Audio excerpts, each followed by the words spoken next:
Hey guys, welcome back to another video on my channel. Today I'm joined by Rhys and we're basically going to be talking all of the recent Premier League games. We're going to start with first game of the game week, which was against Liverpool Chelsea. So Rhys, what did you actually think of that game? It was a pretty poor game, but how do you think the two teams played out? They're not doing very well this season, are they? Yeah, I mean, so I didn't watch the game myself. I'm live, of course, but I had a wee look, and both teams, they're obviously not going to be having the best season as they would hope for. But it was good to see, a few signings. Gakpo, of course, had a few chances in the game. Yeah. He probably should have scored a couple, but it's one of his first games for the club. You can't make snap judgments.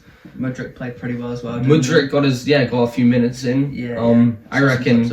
I reckon he'll start the next game. He made a good impression. I watched the game and it seemed that Chelsea were defending quite well, but offensively they just didn't really get it going. And no, of course, Liverpool's defence is still pretty solid, so I think the midfielders with both teams are struggling. Next game was Bournemouth Forest. Jaden, Anthony, who opened the scoring as I'm looking at it here on my laptop. But what do you think of the game, Rhys? We've just seen the highlights, and I've heard an Wales player does play for Nottingham Forest, so what do you think? Yeah, so of course, an ex-Wales player, or a current Wales player actually. Rhys is Welsh, by the way. Yeah, I'm part Welsh, but no, Brennan Johnson plays for Wales, of course, and he's been very impressive the last few weeks. Actually, he scored a brace last week out, and he's been pretty good. But no, overall, I thought this could potentially be an important game in the season. Both sides needed a win, didn't they? Yeah, of course. So a draw. Forest's got lucky in the end. Actually, they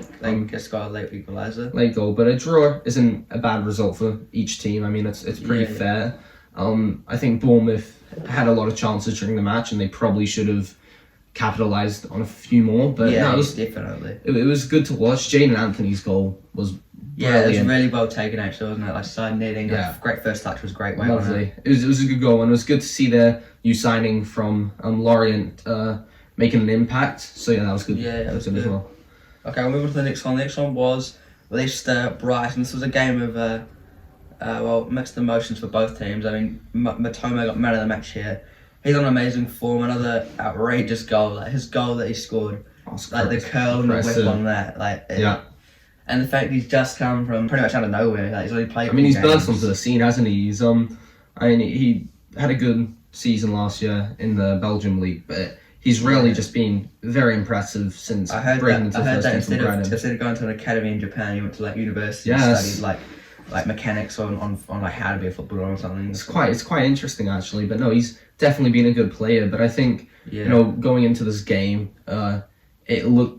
Leicester, of course, haven't had the best season so far. Yeah, Brighton have been in impeccable form. That Solly March chance, that really should have won it for them, shouldn't they? Yeah, so Solly March at 1-0, they should have really taken the lead there, but had an opportunity to score a potentially winner.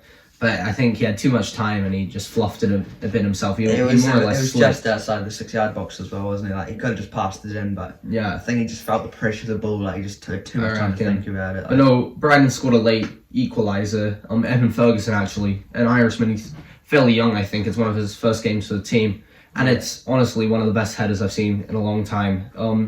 He had a lot of time, but to generate the power into the far corner off the post, brilliant to watch. Yeah, and the ball didn't have much speed on it as well, so he really had to get loads of power behind it. It was a jump up. Brilliant technique. Yeah. And then Harvey Barnes, of course, he scored a good goal. To I think put Leicester in the lead for a short while, but he's been good this season. Actually, he had a slow start, but he's scored a few goals. What do you think about Maddison this season? Because obviously he's not living up to the hopes he was last season, and Arsenal were interested in him. So I don't think he's living up to the expectations. I mean, he's not really carrying Leicester. No, I think the last few games he's not been that noticeable. Maddison. Yeah, I think he may be expecting a move. He may have expected one this January. You never know. Yeah. But he was good actually.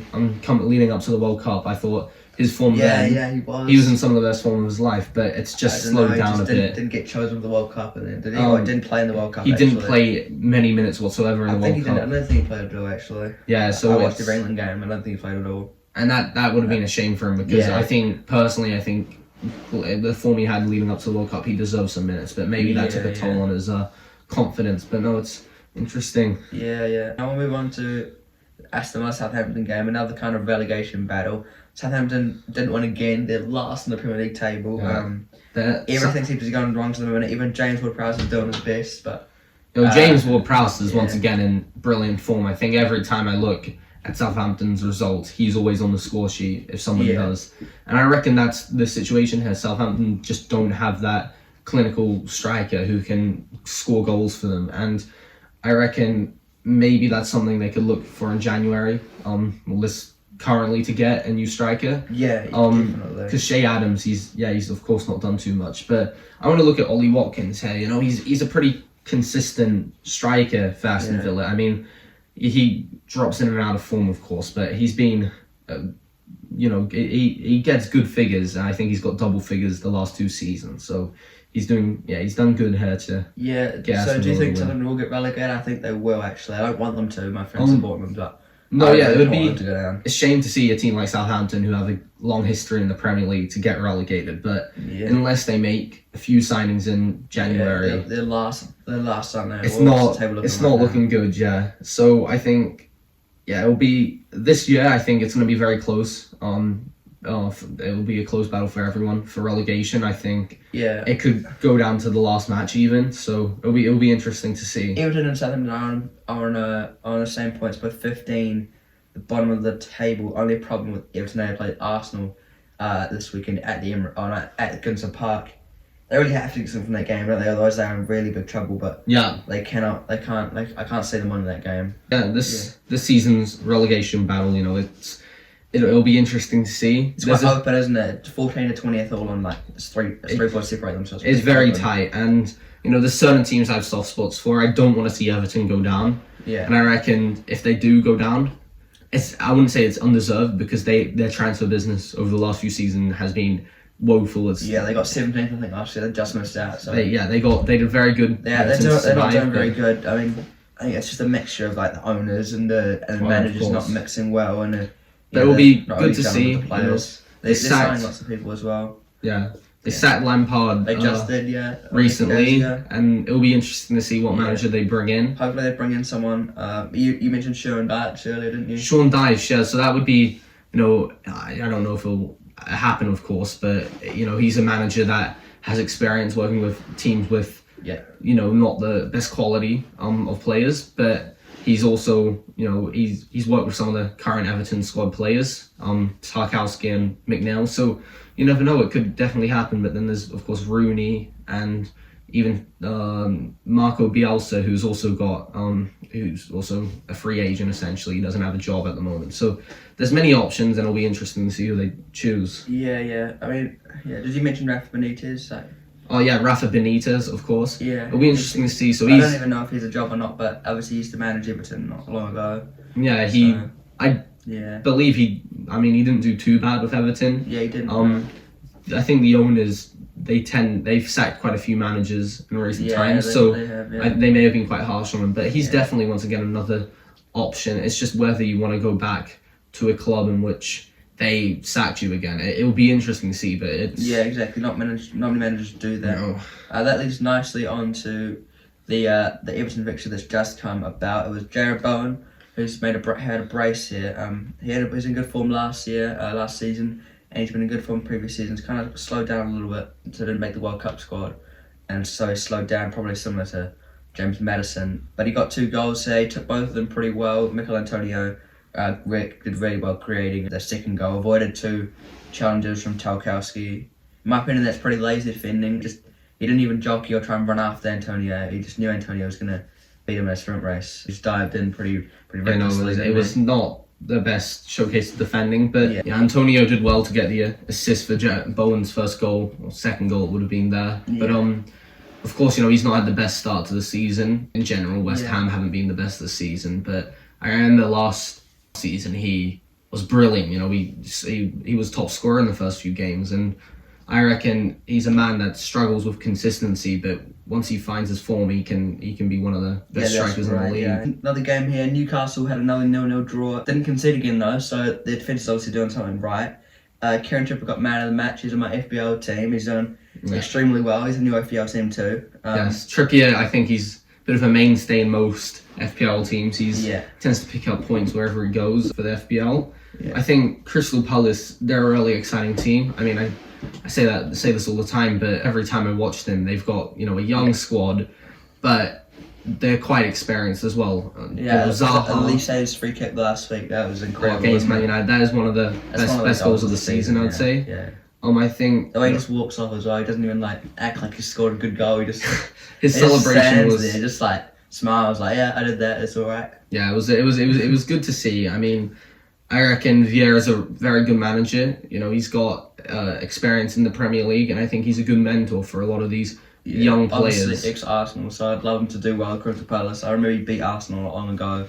That would have been last season. So Vieira's done pretty well at Crystal Palace. He's got a good bunch of players that obviously seem to gel. I mean, Zaha's still there. He stayed loyal to Palace after all these years. Head office from Arsenal and Man United, probably, and all other clubs, but he's stayed there and he's been loyal. And he's done well. Zaha, he's a player that I think Crystal Palace have relied on numerous times over the years. They did buy him from United in about 2012, so he stayed really loyal. Yeah, he has remained at the club. And I remember back when Swansea were in the Premier League and Crystal Palace were very close to relegation numerous times. Yeah. He would always find form in crucial moments, and Zaha, he's a good player to watch. Yeah, he is. And then Newcastle, once again, they've had a brilliant season. Nick Pope's save, that was unreal, wasn't it? That was save, that was insane. Nick Pope probably has been one of the best. Well, he is probably the best shot stopper in the league. Right, I think him and Ellison go toe to toe. Yeah, I'd give him the edge because he's got more clean sheets this season, but.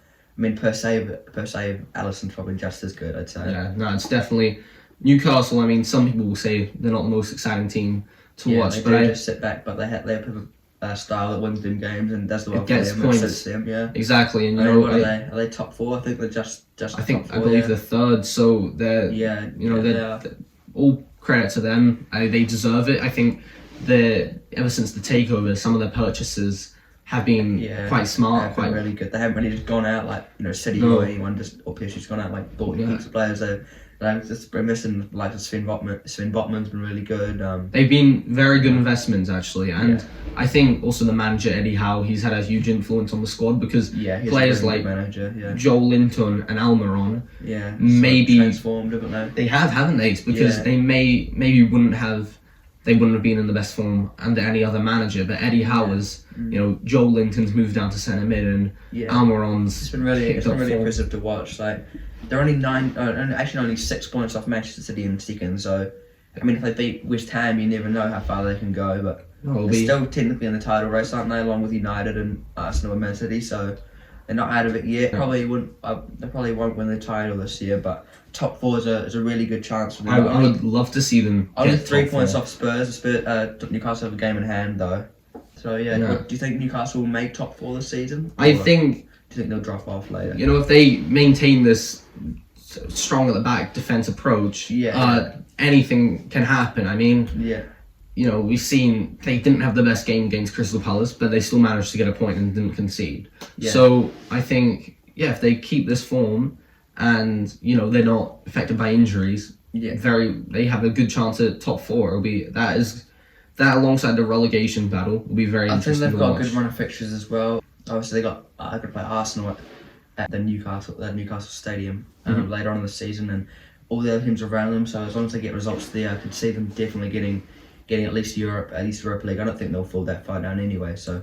No, I think Champions League is a good goal for them, but at least if they don't get Champions League, they'll definitely get Conference League or Europa League anyway. That's good. The next game is another 0-0, I believe.